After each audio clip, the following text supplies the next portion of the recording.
സങ്കീർത്തനം 71:7. ഞാൻ പലർക്കും ഒരു അത്ഭുതമായിരിക്കുന്നു.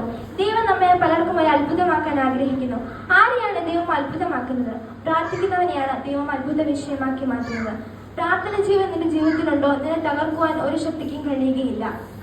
1 ദിനവൃത്താന്തം 4-ാം അധ്യായത്തിന്റെ 10-ാം വാക്യത്തിൽ എബേസിനെ കുറിച്ച് പറയുന്നു. എബേസിനെ കുറിച്ച് ഇപ്പോൾ പറയുന്നത് വ്യസനപുത്രൻ എന്നാണ്. അവനെ കുറിച്ച് ഒരു പ്രതീക്ഷയുമില്ല. എന്നാൽ എബേസ് ദൈവത്തിന്റെ സന്നിധിയിൽ പ്രാർത്ഥിക്കുവാൻ തുടങ്ങി. കർത്താവേ, നിശ്ചയമായും എന്നെ അനുഗ്രഹിച്ച് എന്റെ അതിരിനെ വിശാലമാക്കണമേ. എബേസിന്റെ പ്രാർത്ഥന കർത്താവ് കേട്ടു. അവൻ ചോദിച്ചത് ദൈവം അവന് കൊടുത്തു. നാം പ്രാർത്ഥിക്കുന്ന വിഷയത്തിന്മേൽ മറുപടി നൽകുവാൻ നമ്മുടെ ദൈവം ശക്തനാണ്.